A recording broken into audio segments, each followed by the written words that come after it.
Salut à tous, c'est Bang de la chaîne, bienvenue sur cette vidéo qui aujourd'hui va parler du séminaire de Persuasion Engineering, donc le séminaire de Richard Bandler et John Laval à Orlando. Aujourd'hui, jour 1.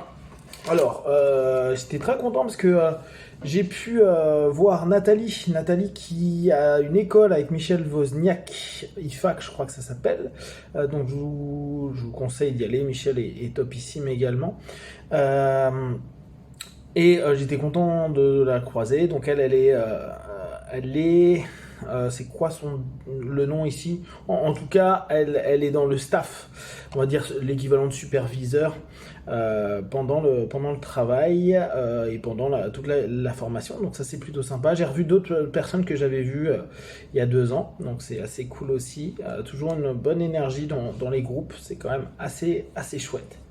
J'ai vu aussi, j'ai rencontré un hypno algérien, et ça je suis content parce que je vous disais l'année dernière, ou peut-être il y a un an et demi, quand j'étais à Boston, que je pense le Maghreb et l'Afrique c'est vraiment à développer pour tout ce qui est PNL, hypnose, etc.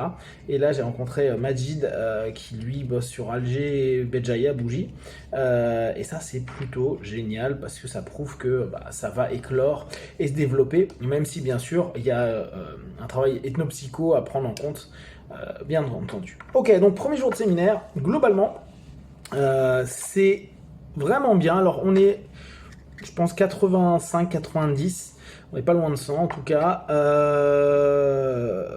Comme d'habitude, le matin c'est Richard avec une forme de lecture, et l'après-midi là ça a été John. Ce qui est cool, c'est qu'à l'inverse de ce que j'avais vraiment, j'en avais marre du travail simplement de structure que propose Richard, c'est-à-dire que il fait pas vraiment cours, c'est une lecture et il fait des boucles et il présente plein de choses dedans, il donne des concepts, il travaille sur d'autres niveaux que simplement les histoires qu'on connaît tous et qu'on a vu et répétées. Parce que ne serait-ce que dans les audios et autres, c'est toujours les mêmes histoires. Là, ça commence un peu pareil, sauf qu'il va très vite dans du concret. Et en fait, c'est vraiment ça. Persuasion Engineering, c'est un petit peu un produit d'appel. Donc, assez rapidement, ils vont dans du concret pour montrer aux gens que la PNL, c'est utilisable et factuel. Donc, je vous fais juste 2-3 petites choses concernant un peu le travail qu'il faisait. Moi, ce que j'ai bien aimé ce matin, c'est qu'il commence avec une histoire. L'histoire de Persuasion Engineering commence il y a longtemps, donc vous voyez dès le départ, il nous drive quelque part. Bon, après, il fait il bosse sur des présupposés. Ce que j'ai bien aimé, c'est très souvent on se demande comment commencer et surtout savoir sur quoi il faut être d'accord pour commencer quelque chose, une idée. Puis alors ce qui est intéressant, c'est donc il commence à montrer l'espèce de notion de séparation, de compréhension, de filtre, etc. Que ce soit d'abord dans le business, et puis après dans la vie de tout le monde, puis dans la vie politique. Donc il parle de parties à longueur de temps, pour après redonner le meilleur chemin qui est la négociation, et là il peut enchaîner. Donc en gros il est parti sur une suggestion de dissociation pour amener vers une notion globalisante avec la négociation notamment, et avec tout l'outillage d'ingénierie de persuasion, comment on peut regrouper les différentes tendances. Voilà, il en a fait plein des comme ça toute la journée. Donc il insiste, et là je rebondis sur la vidéo d'il y a 2 jours, sur l'attitude d'expérience. Il est important d'expérimenter. Et d'ailleurs, John, l'après-midi, confirmait, il disait prenez un élément et bossez dessus. Bon, prendre de l'information, c'est la première chose que doit faire un vendeur. Prendre de l'info, donc ça on connaît. Il part très vite sur, après, des démonstrations, donc tout simple, avec des notions toutes bêtes, du genre, il met le partenaire sur parle-nous d'une décision cool que tu as prise, parle-nous d'une décision pas cool que tu as prise, où est-ce que ça se situe, et après il bosse sur les modalités, et il montre en fait qu'il faut prendre de l'info sur aussi bien la sémantique, puis après pour les plus PNListes, les VAC, etc. Et réorienter, créer des ancrages par rapport à à l'espace positif plutôt qu'à celui négatif. Et là, on aura plein d'infos. Donc, c'est de la prise d'infos qui est intéressant. Donc, il y a de la démo très vite. Ça, ce qui est assez cool. Et après, il nous fait des petits exercices qu'on peut faire à deux assez facilement, quasiment immédiatement. Ce qui n'avait pas forcément toujours lieu pendant le cours plus long de practitioner ou master prat. Donc l'un des éléments importants, c'est d'avoir l'attention des gens. Il travaille sur des belles suggestions comme dire mon but est de faire de vous tous des personnes riches, et il le fait ça dans une métaphore imbriquée. Donc il en donne beaucoup de suggestions positives, de réussite, d'être meilleur, de s'améliorer, et en même temps de pouvoir vivre dans l'opulence. Trouver où on est le meilleur. Ah oui, alors ça, c'est très intéressant. Il est beaucoup sur la notion de... en gros, vendre, c'est permettre à notre partenaire d'aller dans le bon choix. Et j'ai trouvé ça super intéressant de se dire, en somme, bon là on est dans de la négo, on pourrait dire commerciale, mais dans notre boulot, c'est vraiment ça, c'est permettre à tout à chacun de prendre des décisions, d'avoir des options, en fait, de revoir ses options potentielles et de prendre des décisions. Et prendre la bonne décision qui lui apportera un bénéfice à court, moyen ou long terme. Donc là, on parle d'acheter une voiture, tu vas être plus content peut-être pendant 10 ans de ta Mercedes que peut-être ta Dacia. Ça ne veut pas dire forcément que le prix joue quelque chose, mais ça se trouve, parce que tu devais vite acheter une bagnole, c'est pas celle que tu voulais vraiment, il fallait une bagnole. Ça se trouve, celle que si tu avais plus investi dans une autre voiture, bah, peut-être que tu aurais été content plus longtemps, donc le ROI aurait été différent. En gros, la décision prise et le retour positif de ta décision prise va avoir un énorme impact, et de toute façon, d'un point de vue business, te ramènera à d'autres personnes parce que les gens vont en parler, ce qui fait que tu arrives sur un système pyramidal, c'est les autres qui te ramènent du monde, et surtout, tu es constamment dans un ancrage de te dire, avec cette personne-là ou dans cette situation-là, j'ai pris la bonne décision qui m'a apporté sur des mois, des années, des effets positifs, et donc tu es en train de redonner la capacité de décider, de choisir au partenaire petit à petit, et de se dire, tiens, si je prends une bonne décision, c'est énormément de choses qui vont naître de ça et avoir une constance. En tout cas, ça c'est ma vision des choses. Donc, trouver un meilleur choix. Si on n'en a pas un, bah, faut en créer. Là, on peut revenir sur les coachings génératifs de deals, etc. Ou tout simplement le questionnement. D'ailleurs, c'est ce qu'a fait toute l'après-midi, une bonne partie de l'après-midi John, avec les questions. Donner la sensation qu'ils ont fait une bonne décision. Ça, c'est vraiment important. Donner la sensation qu'ils ont fait une bonne décision. Donc, difficulté de décision. Donc, ah ouais, ça c'était intéressant. Donc, si ça c'est mon point de vue. Hein. S'il y a une difficulté de décider, si nous, en tant que praticiens, vendeurs, ou qu'importe ce que vous allez faire, on s'en fout, c'est le concept de fond qui m'intéresse. Si vous permettez à ce que la personne décide, vu qu'on sait que c'est quelque chose d'hyper difficile pour l'humain, et ben à partir de là, ça va créer des ancrages qui vont créer, ce que vous disiez avant, un ensemble qui est extrêmement positif pour le partenaire. Donc en gros, c'est obtenir de l'attention, obtenir de l'information, faire un package de tous les trucs et faire tester le partenaire. Donc, travailler sur la décision, permettre de prendre la décision. Ça, c'est le boulot du vendeur. En gros, c'est permettre de prendre des décisions. En tout cas, c'est comme ça, moi, que je le perçois. Il aide à la décision avec des recadrages. Ça, c'était mes notes. Blabla. Entraîner vers un produit. Oui, bon, après, classique, entraîner vers des produits que l'on a. Et il prenait l'exemple de si quelqu'un veut un grand jardin et que toi, t'as pas de grand jardin, il faut peut-être voir la maison qui est le plus proche d'un grand parc pour que la personne puisse faire un lien. Après, c'est là toute la vente, et que ça corresponde à son besoin et que ça y réponde le mieux possible en tout cas. Bon, ne pas faire peur, j'ai mis un gros oups. Bon, là, je dois foirer des trucs de temps en temps parce qu'apparemment, je fais peur. Dommage. Question qui a entraîné une décision. Donc, aller vers la décision, passer bon sens, on s'en fout. Ça, on s'en tape, blablabla. Bla, bla, bla. Donc, globalement, on va dire, on est surtout resté sur ce principe de décision avec Richard ce matin, avec donc beaucoup de suggestions, de métaphores imbriquées, de travaux sur le Milton Model, de travaux sur... en gros, il met en pratique tout ce qu'il enseigne la plupart du temps, donc c'est plutôt sympa. Et là, comme je vous dis, il y a vraiment des steps et des points concrets, ce qui est quand même très sympa comme notion. Ne pas faire en sorte, ne pas chercher des amis, mais faire en sorte que les gens veuillent devenir votre ami. Ça, on le retrouve chez Dale Carnegie, on le retrouve chez plein de gens. Vous n'êtes pas forcément en recherche d'amis, mais si les gens ont envie d'être votre ami, ça va automatiquement créer des choses positives. En tout cas, ça peut créer beaucoup de choses positives. Un des points aussi intéressants, aussi pendant que j'y pense, tout un travail sur la motivation, et ça je pense que j'en avais parlé un petit peu dans l'hypnose fondamentale, la motivation va être quelque chose de clé à un moment donné. Décision et motivation, pour moi c'est des choses hyper importantes, ça ramène aussi à responsabilité, qui sont vraiment dans l'hypnose fondamentale, et le travail sur la motivation est plutôt intéressante. Et moi je pense que c'est une des possibilités pour les personnes qui disent je ne peux pas. Je peux pas faire ça. On en reparlera là parce que John nous a fait ça cet après-midi que je trouvais pas mal. Pas mal, je trouvais ça bien. Mais je pensais ce matin, en gros, le pendant de je peux pas, c'est la motivation. Parce que je peux pas maintenant, mais est-ce que tu es motivé à pouvoir à un autre moment? Et à partir de là, si tu as de la motivation ou que tu travailles la motivation, ça dépend où est-ce qu'on se situe, on va avoir cette notion à se dire je pourrais, ou c'est possible que je commence à y arriver.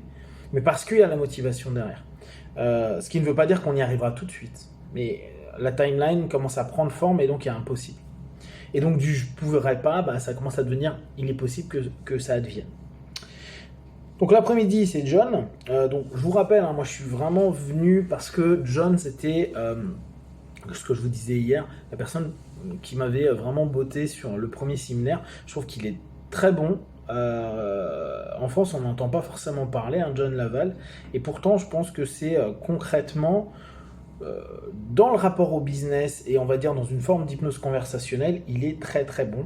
Kathleen, je vous avais dit, moi, m'avait bluffé avec les métamodèles à l'époque, donc à la première formation. Donc là, lui, il est plutôt parti sur l'importance du mot et il a commencé par le travail des questions. En fait, il a fait qu'est-ce qui est positif à mettre en place et qu'est-ce qui ne l'est pas. Donc les questions QQ, OQC, P.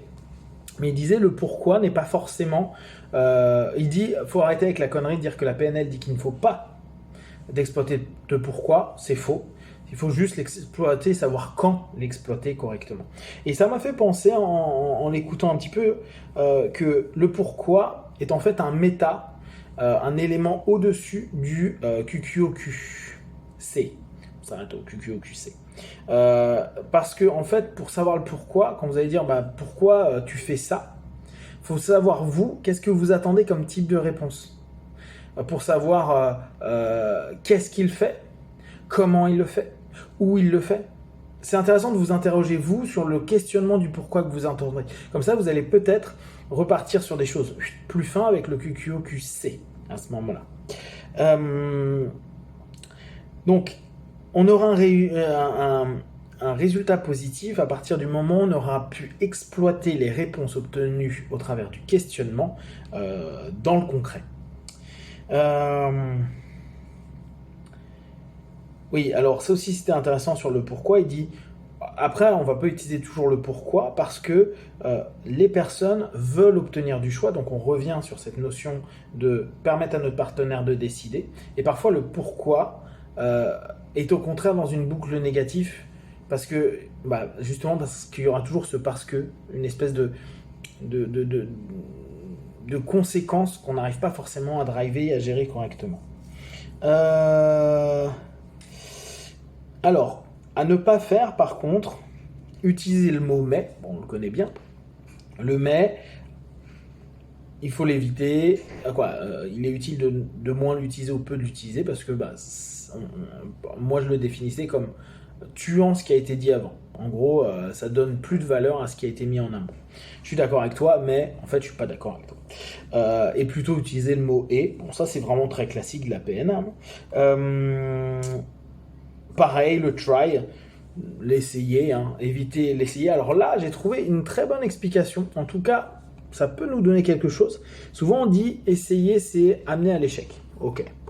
Mais ça n'a pas forcément. Quoi, c'est un peu un cause à effet. Il y a quelque chose qui, si on reprend les métamodèles, qui est un petit peu une distorsion. Genre, essayer, c'est foiré. Bizarre.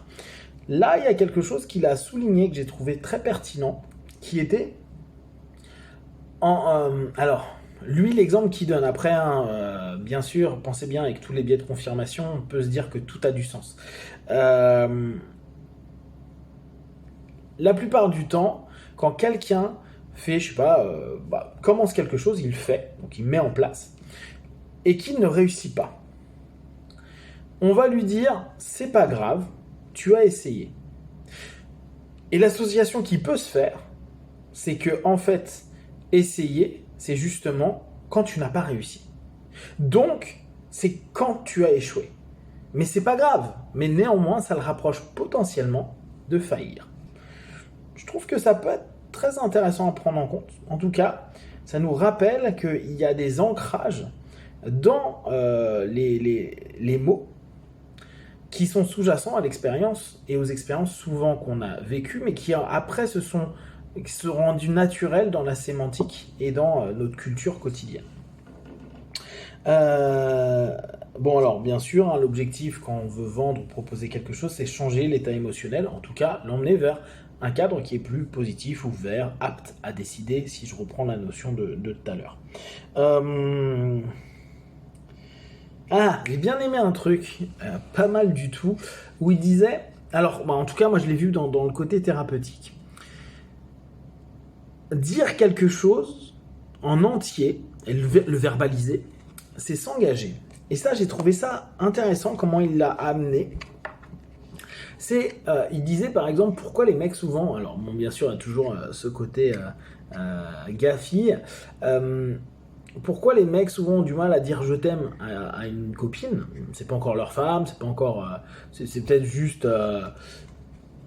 une fin de plan et un début d'autre chose, et il n'y a pas de je t'aime.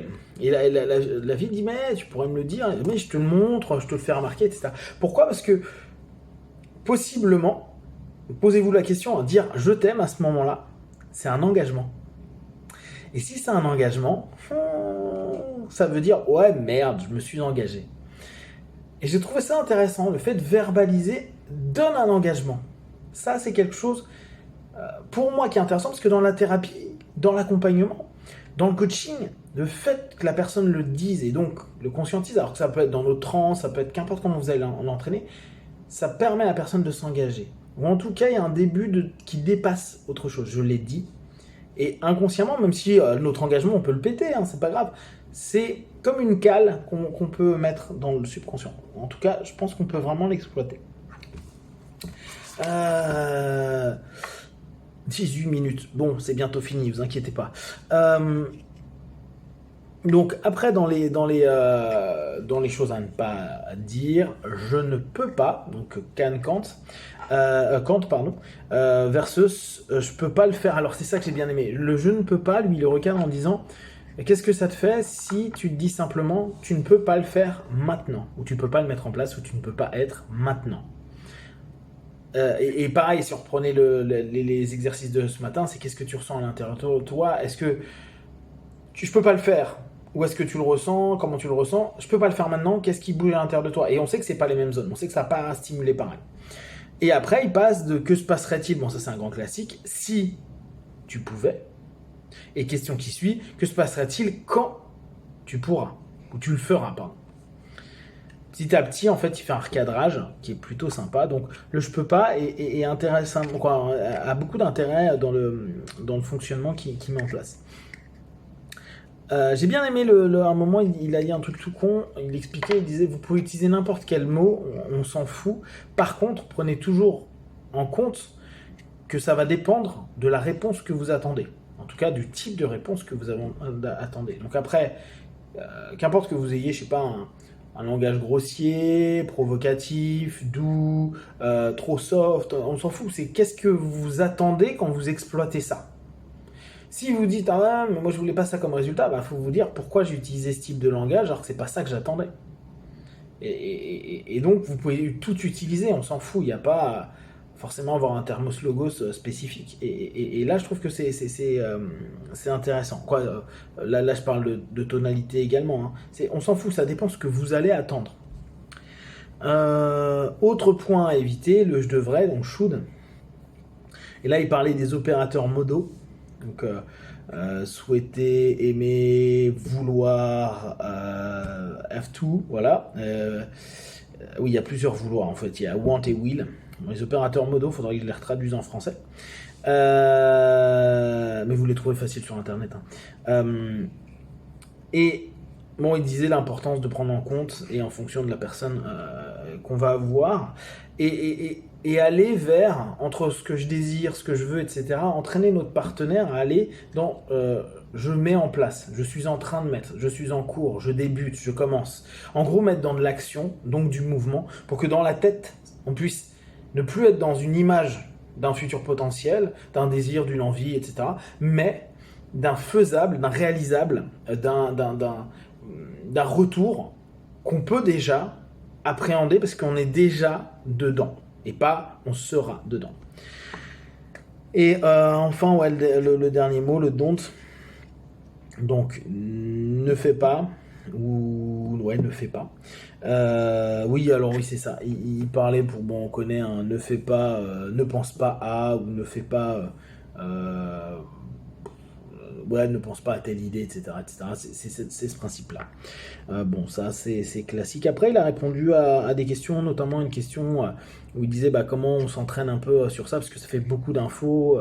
Et il dit, mais un élément à la fois, et puis soit à chaque fois, dans la situation, tu vas voir ce qui va être le plus intéressant.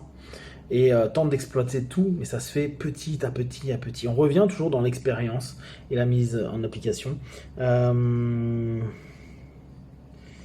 Ouais, éviter d'être. Alors là, je l'ai pas encore assez digéré pardon. Mais éviter d'être dans la zone du besoin. Je l'ai souligné et je sais que je me suis dit, il faut que j'y cogite à ça. Le besoin est dans une notion d'obligation et donc il n'y a pas de choix. Et donc, demander quand on veut vendre quelque chose ce qu'il a besoin peut potentiellement nous bloquer. Il ne faudrait pas demander ça. Donc là, je vous avoue, je ne l'ai pas assez digéré. Quand il a dit ça, je me suis dit, il faut que j'y pense. On en reparlera quand j'aurai digéré ça, si je m'en souviens. Voilà, et puis bon, on sait bien, mais quand quelqu'un utilise un mot, réutiliser le mot, pas un synonyme, le mot qu'il a utilisé, parce que ça peut changer complètement le sens.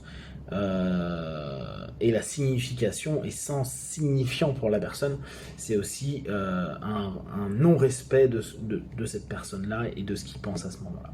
Donc globalement, je trouve concret, sympa, des exemples, bon, des histoires que j'ai déjà entendues, mais qu'importe, on sait très bien que là c'est pas du tout, c'est comment ils vont l'emmener et quel système technique ils imbriquent à ce moment-là pour, voilà, si on reprend ce que je vous disais tout à l'heure, l'objectif qu'ils attendent. Qu'est-ce qu'ils attendent au retour de ça? Qu'est-ce qu'ils attendent au travers de ce type de système? Donc c'est voir le contenu, mais le contenu, vu qu'on l'a déjà entendu, en tout cas je l'ai déjà entendu en master prat, c'est moins se focaliser sur l'histoire parce qu'on la connaît.